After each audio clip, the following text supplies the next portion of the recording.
Hey everybody, welcome to another episode of On Air. I am joined today by Kevin Dixon. Kevin is the founder of Boxxstep, and he's joining us today to talk about a topic that we haven't talked about before. Always nice to have something new, something fresh, and that is, there's a term buyer enablement. What does it mean? Where's it come from? Why are we talking about it? And we're just going to dig in and try and understand that as best as we can. Before we get into topic though, Kevin, first and foremost, thank you for joining us. How are you?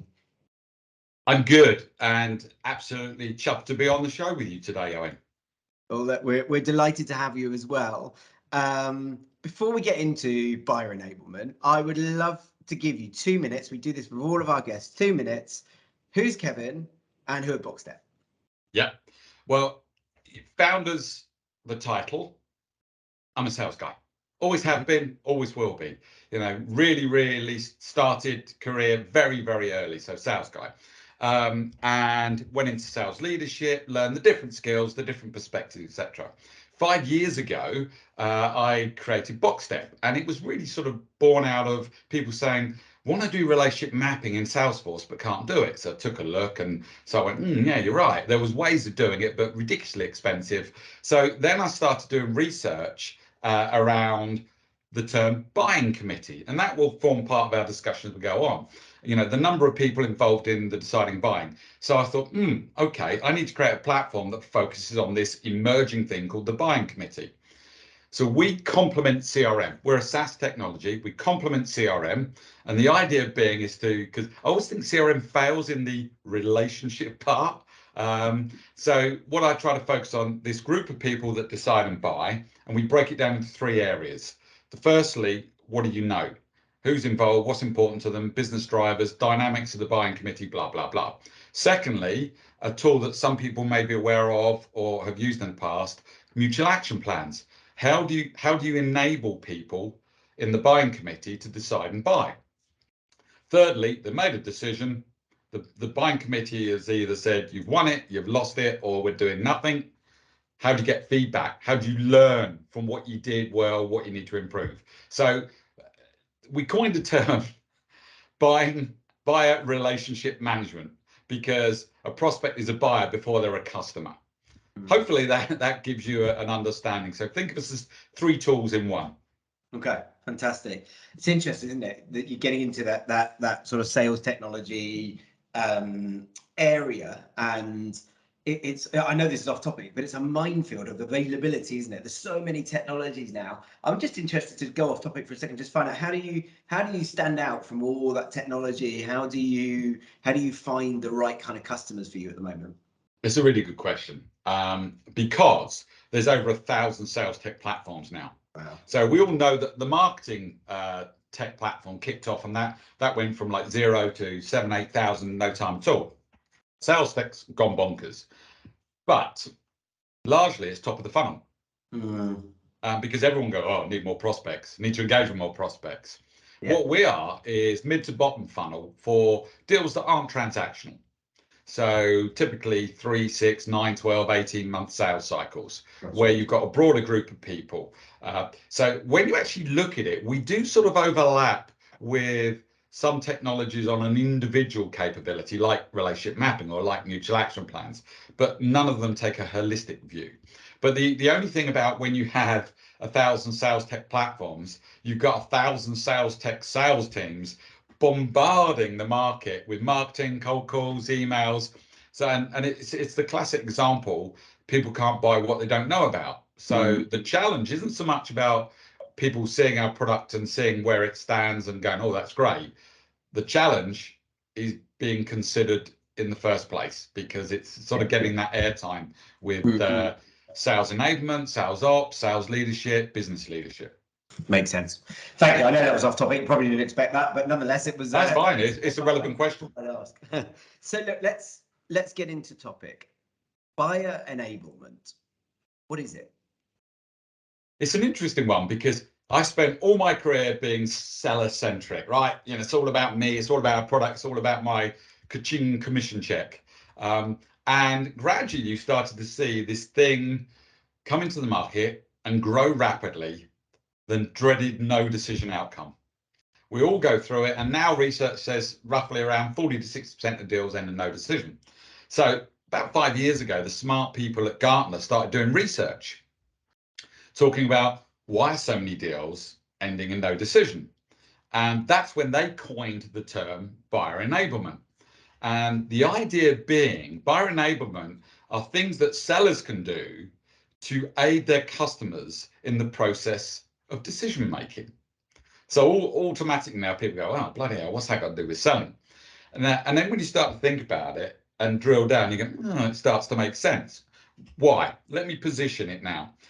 Buyers are inundated with a high quantity of high quality collateral from every single sales and marketing organization. So I'm a buyer.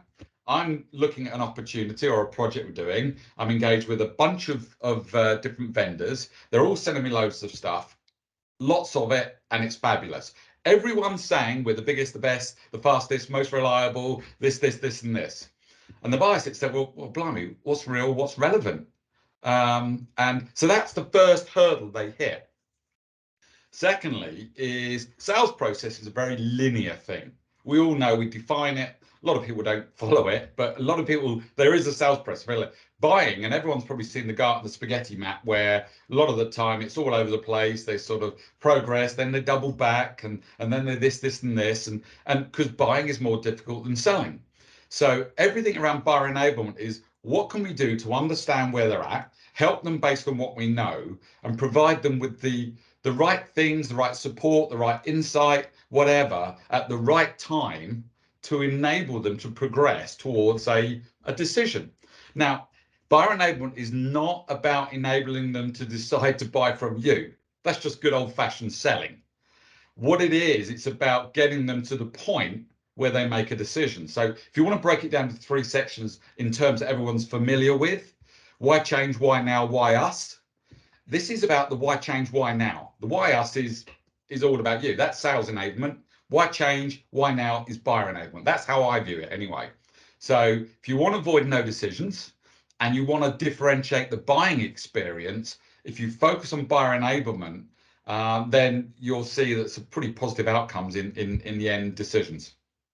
It's really interesting. There's a couple of things you said in there that I want to just dig in on. My fear in these conversations, I get really curious, and then we dig in on one. We don't have time, so we're just going to keep going with the questions, if that's okay. So first and foremost, no decision outcome. You said 40 to 60%. I'm guessing that depends on what you sell. Sector. Exactly. Yeah, absolutely. Has that changed over the last 5, 10, 15 years? Do we know whether it's always been that way? Yeah. Is it getting No, it's grown significantly because people are tracking more. And here's the reason as well. So if I go back to, I tell you what, I'll go back to a little play on your words, on my on-hair days. Back in the days when I had hair, I could sell. Back in the days when I could go and sell a deal, and there might be 1 or 2 people involved in the process, and we could be talking about hundreds of thousands of pounds. Crazy. Now, 5 years ago, when this first came about, the typical number of people involved in a deal was 5.4. Year on year, they've done the research. Now it's, if you're selling SaaS technology, which a lot of your listeners will be, it's somewhere between 11 to 15. Now, here's the reason no decisions have increased: because the more people you involve in making a decision, and they are making a committee-based decision by consensus more now, the more people you involve, the more difficult it is to get a decision. I always say to people, think about it. If you had all the family round and you go, let's get a takeaway. Right, what are we getting? You know, people, fish and chips, Chinese, Indian, pizza. Trying to get a decision that is the same for everybody is very difficult. And okay, I've sort of diluted it a bit there, but same thing. If you take 11 to 15 or even more, we've seen in some cases people, and say, make a decision. And the reason it's more difficult, because every single buyer has their own concerns, criteria, challenges, and I think that's what makes it more difficult for them to all be aligned and move forward. So that's why I think it's increased, is because the number of people involved in decision has significantly increased. Very, very interesting. I want to just pick on something else you said. I love this. Buying is more difficult than selling. Yeah. Do you know what? I've worked in sales a long time, like you. I don't think I've ever heard that phrase, which is really interesting. And I stood back as you said it and thought, we're going through a procurement process on two fairly big purchases for us at the moment within our business. God, it feels like hard work. I mean, it really does feel like hard work. And you're right, the salespeople are selling to us.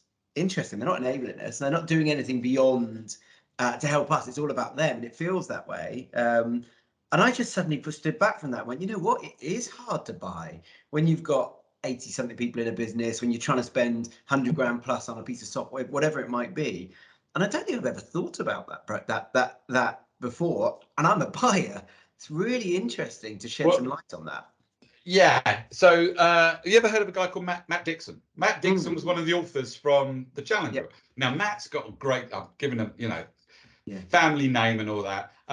Matt Dixon and Ted McKenna, his business partner, have got a new book coming out called The Jolt Effect, which comes out in September. And it really focuses on the sort of whole inaction, no decision outcomes.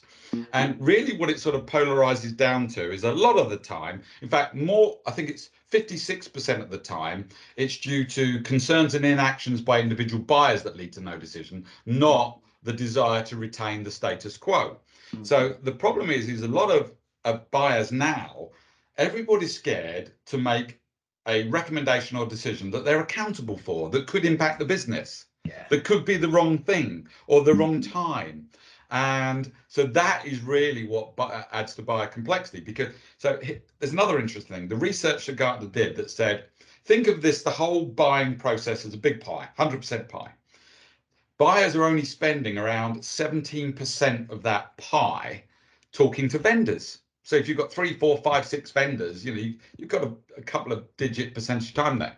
So the rest of the time, they're doing all this other stuff.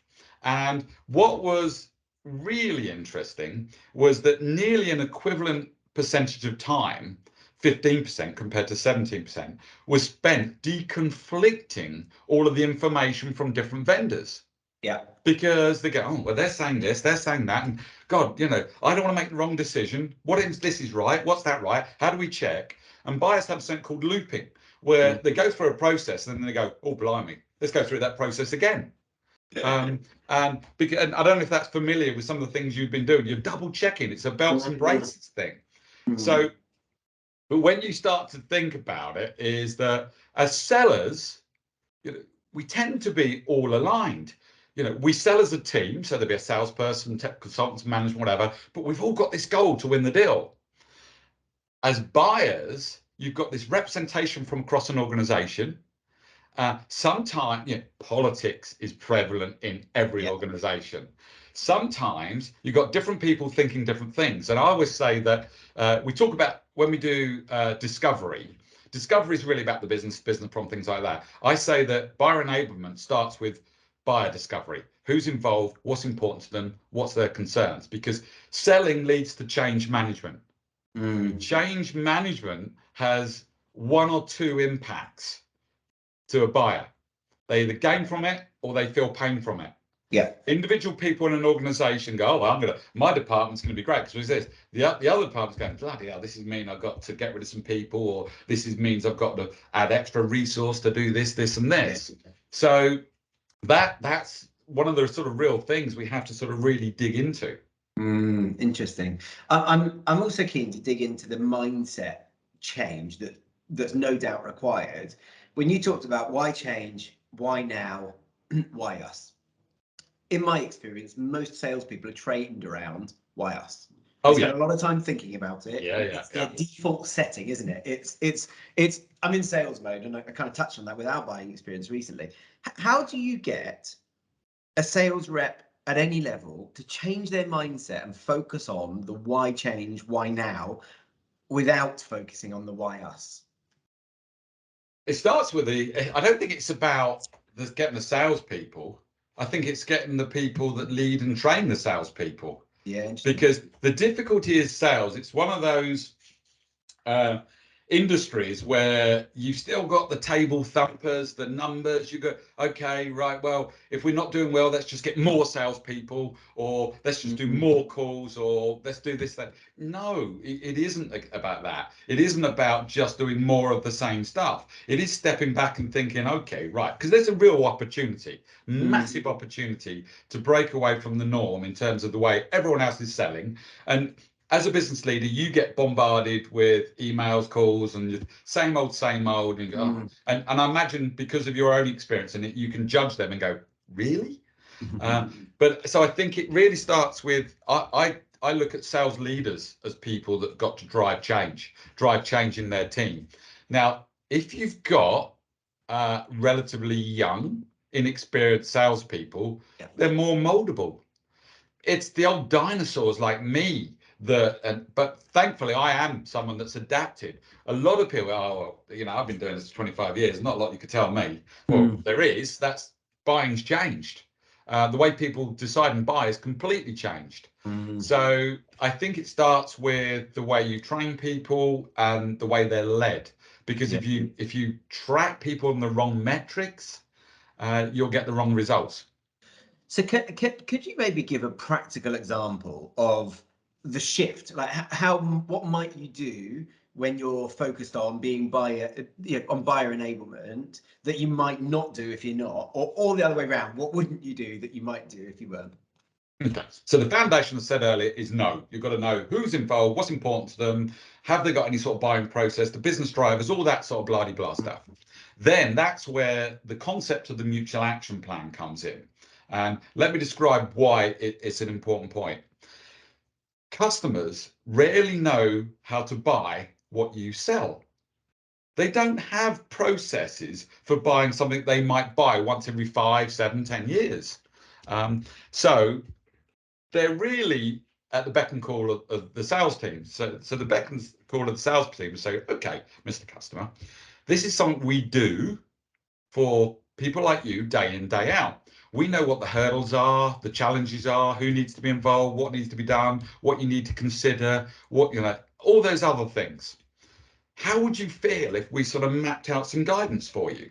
So the mutual action plan is a concept that evolved from what was historically the close plan. Nothing gets more seller-centric than a close plan. But the idea being here is that you can share a bunch of milestones and actions that they might want to carry out, and by whom and by when, to stay on track. Because a good mutual action plan's proven to increase deal velocity and close rates. Yep.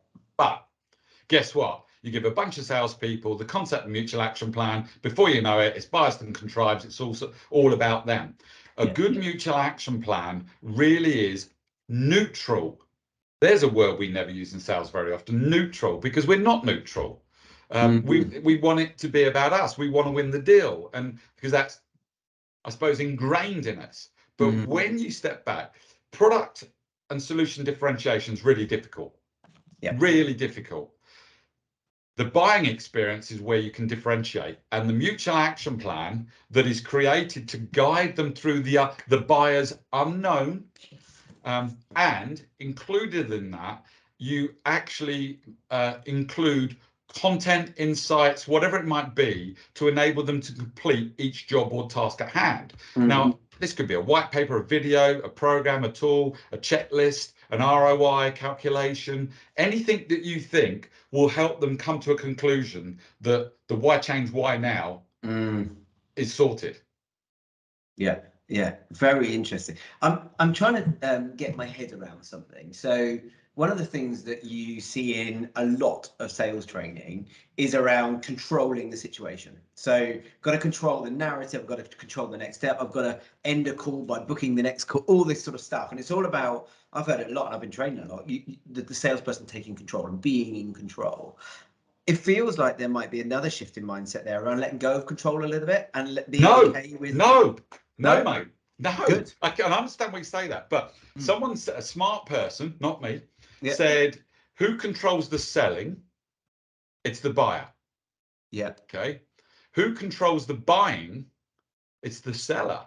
Now, I had to think about it. I'm like, what the bloody hell? Then you step back and you think about it and say, look, going back to what I just said, that the buyers don't really know how to go about buying this, which is why they run around like, frantically disorganized, unstructured, repeating certain activities, ending up ultimately in lots of no decisions. If you can actually say, okay, here's a next step that I recommend that you take.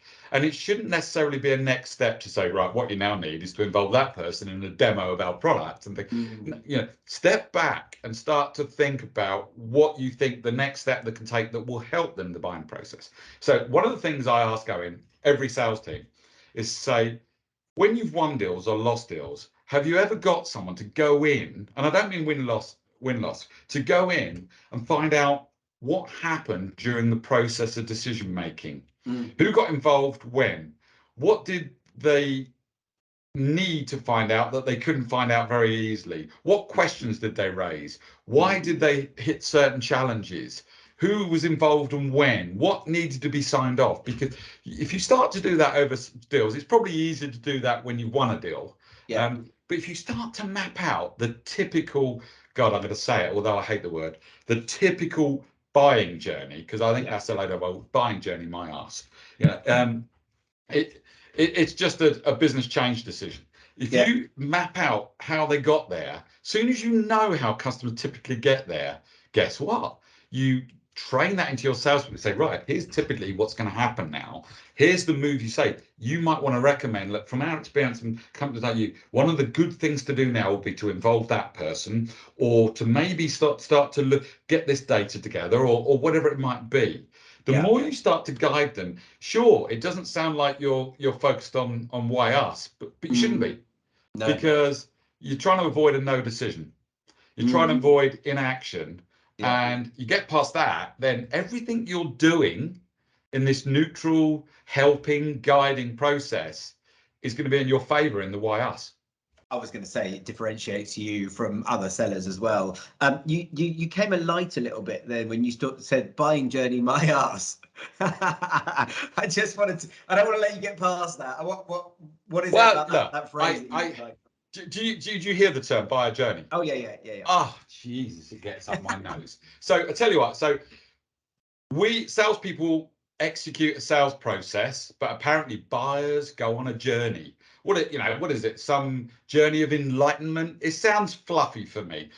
When was the last time you think a couple of buyers got together, like you did? Did you get together with your management team colleagues and said, guys, I think we need to go on a buying journey? It's you're not sitting in the car with a bunch of them in the back going, are we nearly there yet? It's not a journey. I don't understand why we call it a journey. It isn't. It is just a change decision process. And the thing about change management is we have to think differently. So here's the irony, and I say this a lot. We sell change management. No matter what we sell in SaaS tech, it's change management. They're going to change what they do, the way they do it, caused by implementing our product or a competitor's product. The irony is salespeople are the most reluctant to change. We sell change management, but bugger off, we're not changing. And I think this buyer enablement means a change at sales operations, sales enablement, sales leadership. We've got to think differently. So I don't like the term buyer journey. You can probably sense I don't like the term buyer journey. Don't you think it sounds fluffy? Do you know what? I think you have some really valid points there. I've never thought about it that way, but now I will, and now I'm going to stop using it. So I think, I always say I learn something in every one of these conversations, so that's why I love doing it. And there's one of the learnings out today. Well, sales and marketing created the term. It wasn't buyers that created the term. Yeah. And do you know what? I think this whole thing about drive really really rigid sales processes, it is very broken in itself. I had a great experience this week where we are setting up a new business arm, and we brought in a head of department who has asked me specifically for a piece of software. So they need this software to do their job. She has used it in her previous job. Fantastic, great. Off I go, inquiry on the website.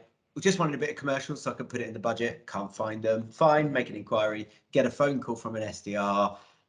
3 or 4 questions. We want to buy it. Straight up, what's the cost? No, I can't tell you. I have to book you in for a call with an AE. All right, fine. Okay, go to an AE.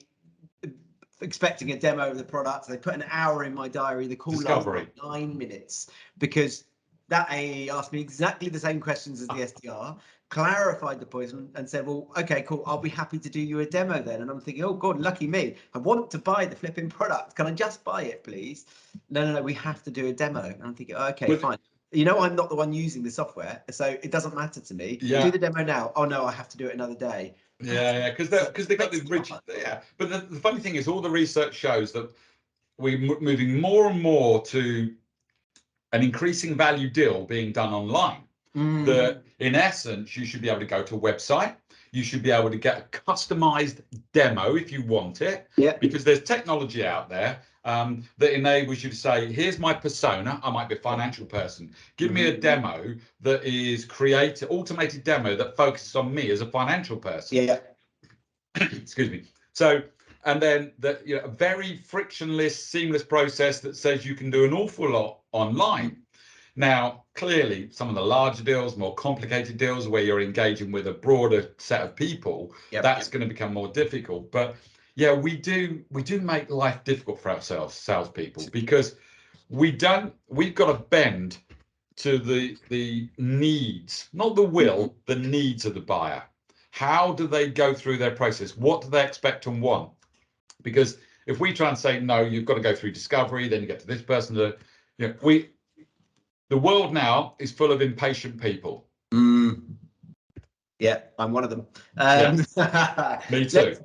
Last question. We touched right at the beginning on that phrase buying committee. And I think you said it was something we dig into in this conversation. We've touched on it a little bit, but I'm just keen to understand what are the common profiles you see in that buying committee? How has it changed? Just a bit of context around that for the audience. Broadly, the buying committee it is a sort of labour of love for me, the whole understanding the buying committee, because the more I sort of get on that, the more I start to understand what I need to do and what I can tell other people to do. So we know that the buying committee has grown. And that now it's 11, 14, I've seen 20 to 30 in certain deals. It's broken down roughly 50-50 into active buyers and occasional buyers. So active buyers are the people who have lots of conversation, get involved in lots of meetings. Occasional buyers might be people that come in at certain stages. They do have the power of veto. They could be a pain. So you've got this group of people. Now, they are broken down into very broad set of decision makers, influencers, and other interested parties. So because a lot of people say, got to get into the decision makers. Actually, that's the wrong play, because I think there's something like about 6% of deals now, decision makers a lot of the time are C-suite execs. All they're doing is they're looking to their influencers. Everybody call this, sign off, boom. 60% of deals don't, these people don't get involved. They just sign off and make a decision on what other people have told them.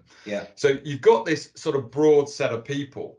And I think the research that was fascinating is that 80% of salespeople don't identify who's in the buying committee. And it's like a lottery then. You're sort of guessing, well, one of the most common things I see when sales leaders deploy Boxxstep is to come to me a few months later and they say, do you know what, your platform's giving me a problem. Why is that? We can now see why so many deals are moving to the right in the forecast.